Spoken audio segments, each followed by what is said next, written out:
Hello mga katomodachi! Kumusta? Tayo dito sa Street Festival at tingnan natin kung ano nagaganap dito mga katomodachi. At may kita nga po natin dito, ayan naghahanda na sila mga katomodachi at mag-prepare na nga po sila para sa gaganaping parade. At oras na lang ang inaantay at mag-start ito ng 1 o'clock. Wow! At habang nag-aantay tayo sa parade na gaganapin mamaya ay pupunta muna tayo dito kung ano ang pinagkakaguluhan nila dito at nakapila talaga yung mga tao dito papunta dito papasok sa Red Gate na ito. Ito po ang tinatawag na Japanese Red Gate at ito ang Nakamura Koen Park. Nice! Huh?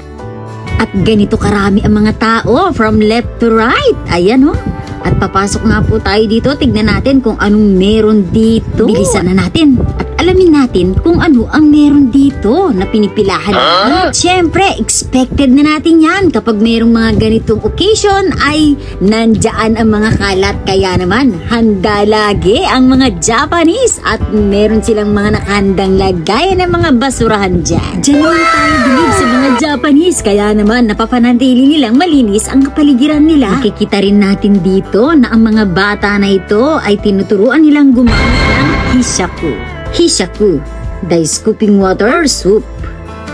Dito nga ako at in-interview natin itong si ate na itong araw na ito ay meron na merong magaganap dito sa mga bata na simula 1 year old to 3 years old daw ay dinadala nila ito dito at binabas-basa.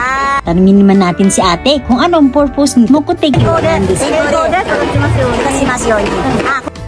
Ibinibless nga itong mga bata naway mapalaki nga daw ito ng kanilang mga magulang na maging malusog at malakas ang kanilang Thank you daw, sabi ni ate. Thank you. At ayan, mag-ubos na tayo dyan ng kamay, Ito po ay malamig at ayan, kung napapanood nyo po mga katomodachi, yung ginawa pa natin ito ng vlog patungkol dito sa hishaku, ayan.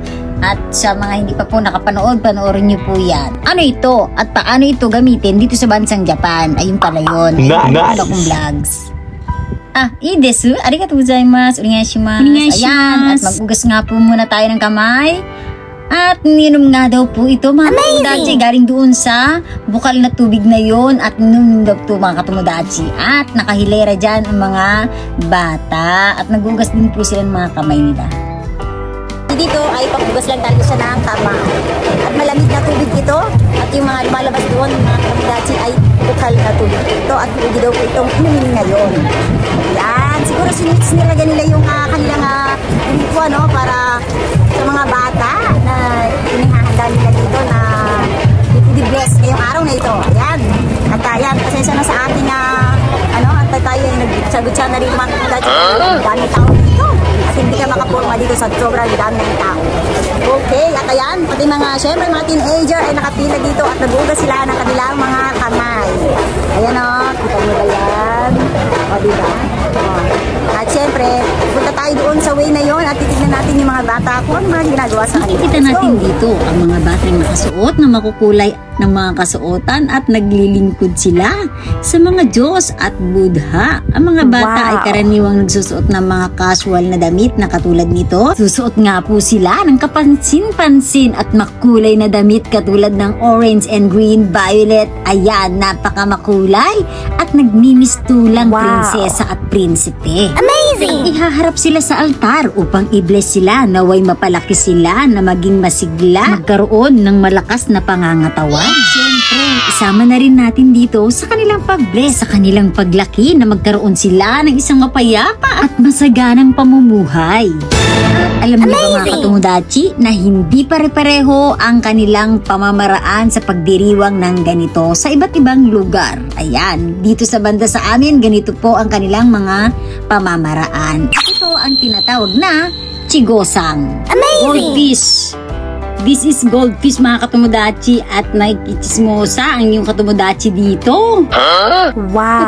Magaling maghili ko si ate dahil yung mga bata dito pagka ganyang butas na yung kanyang panghuli ay hindi nila pagpapatuloy ito. But si ate tingnan nyo naman ang dami nahuli. But alam nyo po ba mga katomodachi na ibinalik ni ate ang lahat ng nahuli niyang goldfish dahil hindi po pwede itong iuwi. Ito pong chawan, or the rice bowl na ito ay pupunuin. Titignan dyan kung gaano karami ang iyong nahuli. But ito ay binabalik. Ito ay para libangan lang at pang-alis stress. Dumako naman tayo sa kanilang mga food. Siyempre merong mga choco banana. Ayan, at meron din pusit na barbecue at meron din ditong apple candy na tinatawag nilang linggo ame dahil ito po ay isang apple na nakatuhog sa stick at nilalagyan nila ito ng matamis. At ito at palagay ko dito ay syrup po ito mga katomodachi. Hanggang antayin nila na tumigas ito at maging candy. Kapag kinagat mo po yan, kasama na rin po yung syempre yung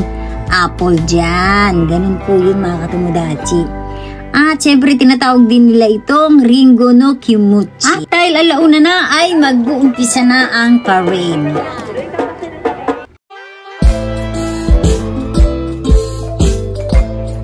Wow!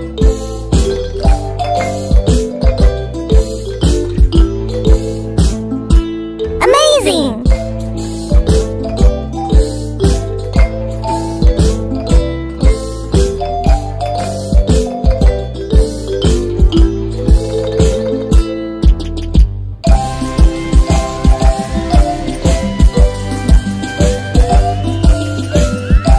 Wow!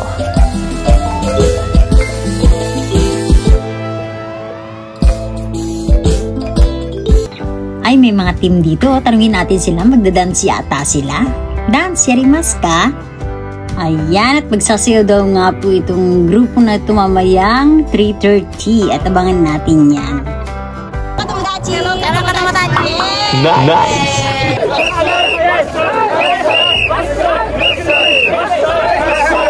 Alam niyo ba mga katomodachi kung ano ang tawag dito sa kulay blue na damit nila na nakasulat na kanji? Ang tawag dito ay happy.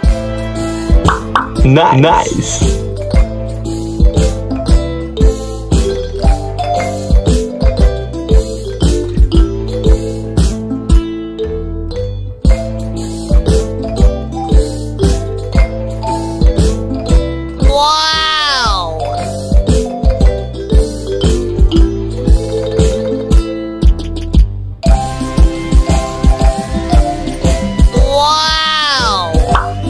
Nice!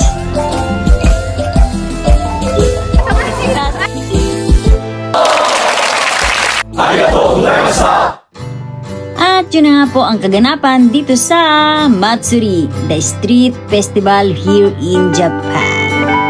Anyway mga katomodachi, dito na lamang po natin tatapusin ang ating video. Thank you for watching. Don't forget to kindly follow my page, Trixie Tricks, and do subscribe on my YouTube channel, Katomodachi Trixie TV.